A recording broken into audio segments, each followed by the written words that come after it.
అందరికీ నమస్కారం అండి.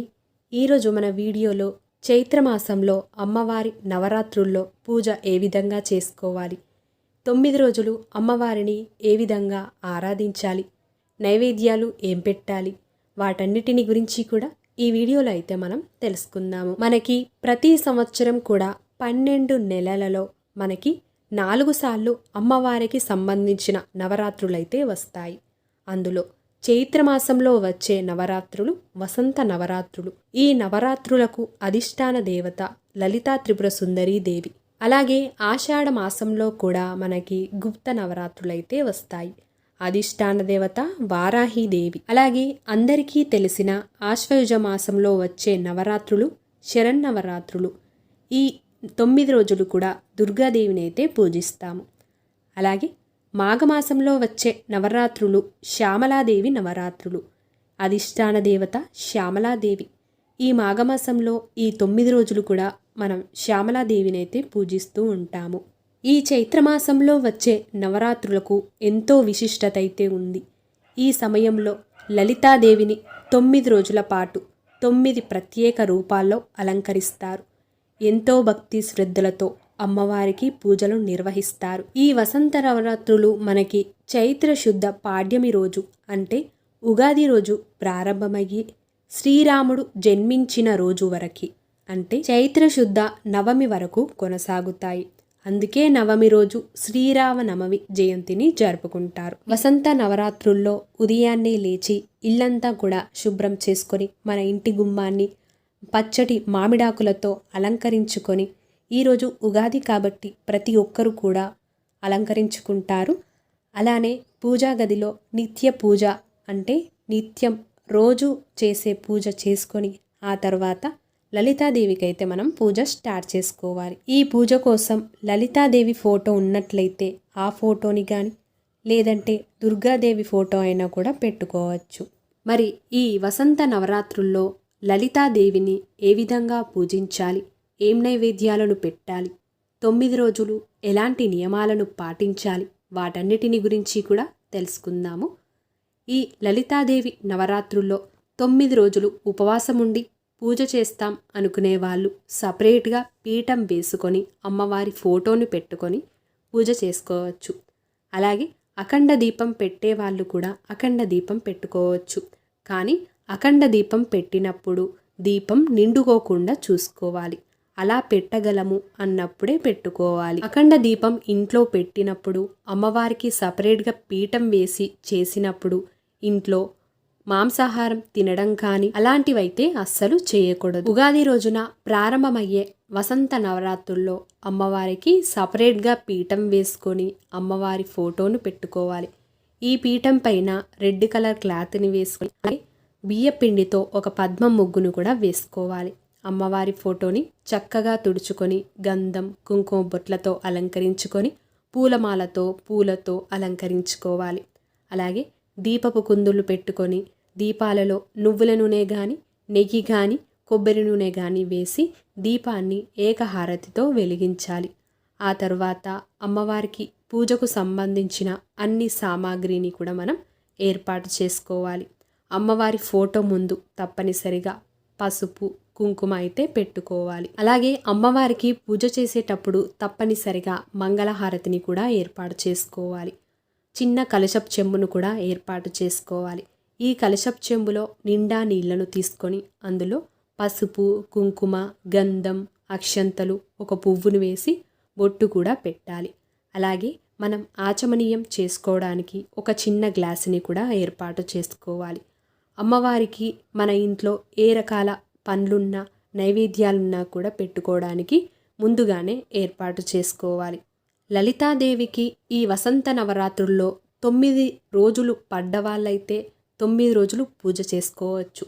9 రోజులు పడని వాళ్ళైతే ఎన్ని రోజులు పడితే అన్ని రోజులు కూడా అమ్మవారిని పూజించుకోవచ్చు. అమ్మవారి పూజకు సంబంధించిన అన్ని సామాగ్రిని ఏర్పాటు చేసుకున్న తర్వాత ముందుగా మనము ఆచమనీయమైతే చేసుకోవాలి. మొదటగా 3 సార్లు చెయ్యిలోకి నీళ్లను తీసుకొని వాటిని తాగి ఆ తర్వాత కొన్ని అక్షంతలను చేతిలోకి తీసుకొని ఆచమనీయ మంత్రాలను చదువుకొని ఆ అక్షంతలనైతే ప్లేట్లో వదిలేయాలి. ఆ తర్వాత కొన్ని అక్షంతలను చేతిలోకి తీసుకొని భూశుద్ధి మంత్రాన్ని చెప్పుకొని మన ఎడమ సైడ్కి అయితే వదిలేసుకోవాలి. ఇప్పుడు మనం ప్రాణాయామం కూడా చేసుకోవాలి. ఆ తర్వాత కొన్ని అక్షంతలను చేతిలోకి తీసుకొని సంకల్పాన్ని చెప్పుకొని వినాయకుడికి అలాగే లలితాదేవికి కూడా వేసుకోవాలి.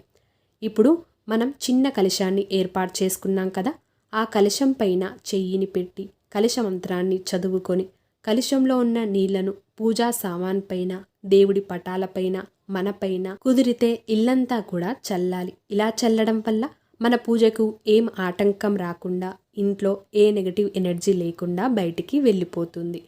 అలాగే మనం ఏం పూజ చేస్తున్నా మొదటగా వినాయకుడికి పూజ చేయాలి కాబట్టి గణపతిని అయితే మనం ఏర్పాటు చేసుకోవాలి. గణపతి విగ్రహం ఉంటే గణపతి విగ్రహం పెట్టుకోవచ్చు, లేని వాళ్ళైతే పసుపు గణపతిని కూడా చేసుకోవచ్చు. అలాగే పసుపుతో చేసిన గౌరీదేవిని కూడా మనం పెట్టుకోవచ్చు. ముందుగా గణపతిని అక్షంతలు వేసి ఆహ్వానించి గణపతికి షోడోపచార పూజ అయితే చేసుకోవాలి. కలశం చెంబులో ఉన్న నీళ్లను గణపతికి చూపెట్టి పక్కన ప్లేట్లో అయితే వదిలేసుకోవాలి. పాదయో పాద్యం సమర్పయామి, హస్తయో ఆర్ఘ్యం సమర్పయామి, స్నానం సమర్పయామి, శుద్ధోదక స్నానం సమర్పయామి ఇలా అనుకుంటూ వదిలేయాలి.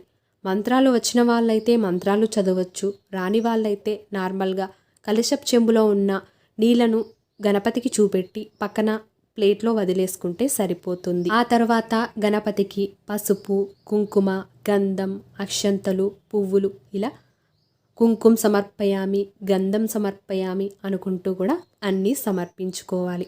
ఇప్పుడు గణపతి అష్టోత్తర శతనామావళి పూజ చేసుకోవాలి. పువ్వులు ఉన్నట్లయితే పువ్వులను వేసుకుంటూ అష్టోత్తర శతనామావళి చదువుకోవచ్చు. అలాగే అక్షంతలతో కానీ పసుపు కుంకుమతో కానీ కూడా చదువుకోవచ్చు. గణపతి అష్టోత్తర శతనామావళి రాని వాళ్ళైతే ఓం గం గణపతియే నమః అనే మంత్రాన్ని 108 సార్లైనా కూడా చదువుకోవచ్చు. అలాగే గణపతికి ధూపాన్ని దీపాన్ని చూపెట్టి ఆ తరువాత నైవేద్యాన్ని కూడా సమర్పించుకోవాలి.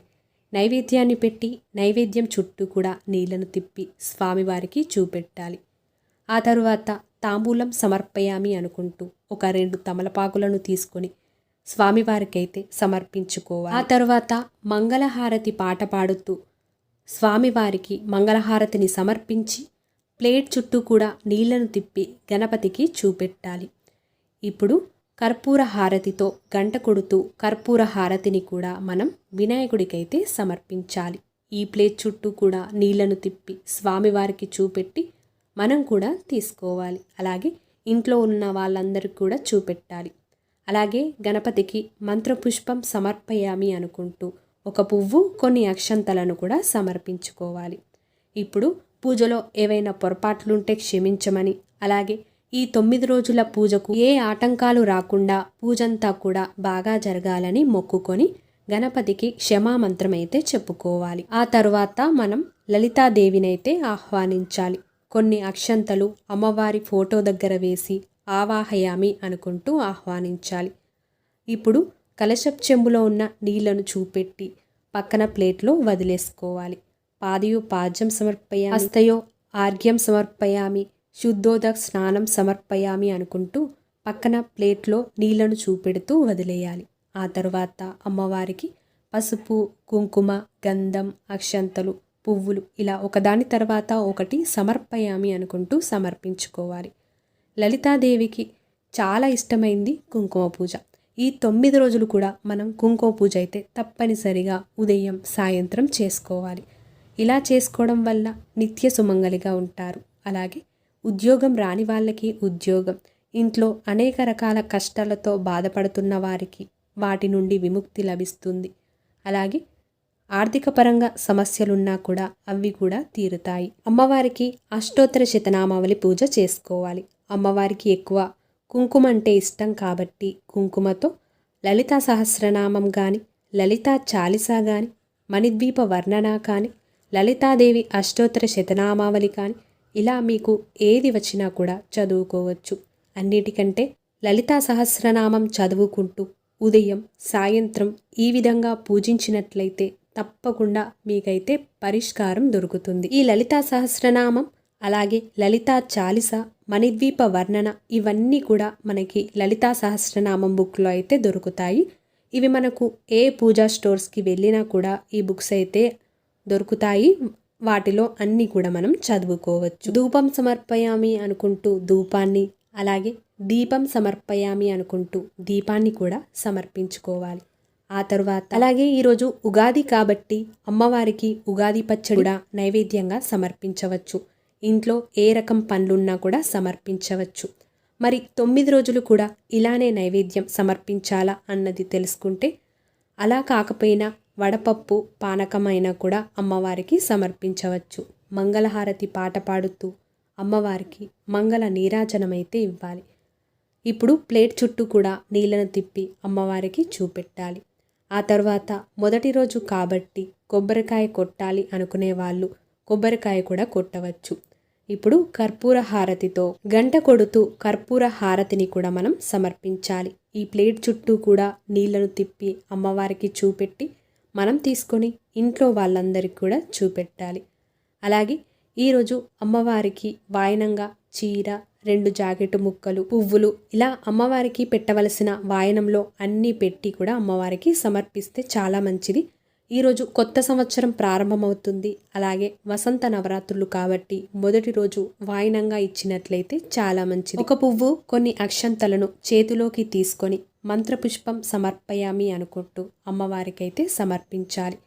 కొన్ని అక్షంతలను చేతిలోకి తీసుకొని క్షమామంత్రాన్ని చెప్పుకొని ఆత్మప్రదక్షిణ చేసుకొని పూజలో ఏమైనా పొరపాట్లుంటే క్షమించమని అమ్మవారికి మొక్కి అక్షంతలు అమ్మవారి పాదాల దగ్గర వేసి ఈ రోజు నుండి 9 రోజులు వరకు కూడా ఏ ఆటంకం రాకుండా అమ్మవారికి పూజ చేసుకోవడానికి శక్తిని ప్రసాదించమని మొక్కి మనం ఈ రోజైతే పూజ స్టార్ట్ చేసుకోవాలి.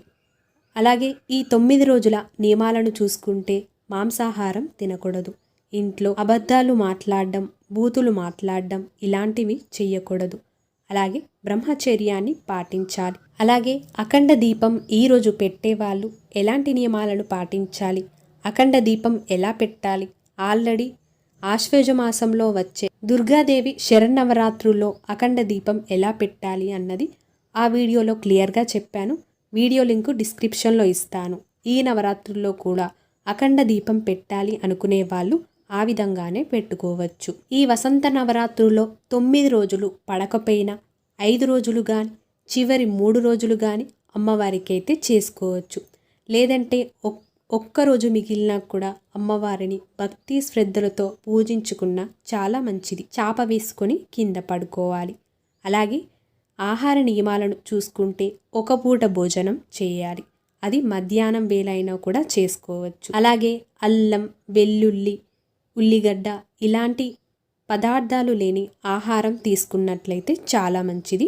మన ఆరోగ్య పరిస్థితిని బట్టి ఒక పూట భోజనమా 2 పూట భోజనమా అన్నది చూసుకోవాలి. అలాగే 9 రోజులు కూడా పూజ చేసేవాళ్ళు 2వ రోజు అమ్మవారి మాలను తీసేసి, అలాగే అక్కడున్న పువ్వులను తీసేసి, నిన్న చేసిన కుంకుమ పూజలో కుంకుమను కూడా తీసేసి కొత్తగా ఫ్రెష్ మాల వేసుకోవాలి. అలాగే మళ్ళీ దీపారాధన చేసుకోవాలి. మళ్ళీ దీపాన్ని చూపెట్టి కొత్తగా నైవేద్యాన్ని కూడా సమర్పించుకోవాలి.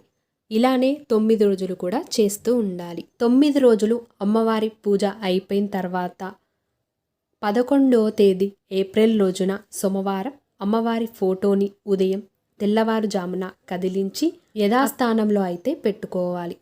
ఈ 9 రోజులు వాడిన పువ్వులను కానీ ఆకులను కానీ ఏవైనా కూడా మనం పారే నీటిలో కానీ పచ్చని చెట్టు కింద ఎవరు తొక్కని ప్రదేశంలో వేసుకోవాలి. అలాగే ఉదయం సాయంత్రం పూజ చేసిన కుంకుమని మనం సంవత్సరమంతా కూడా మన నుదిటిపైన పెట్టుకున్నట్లయితే చాలా మంచిది.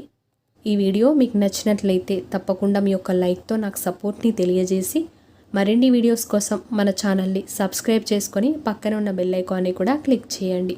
ధన్యవాదములు.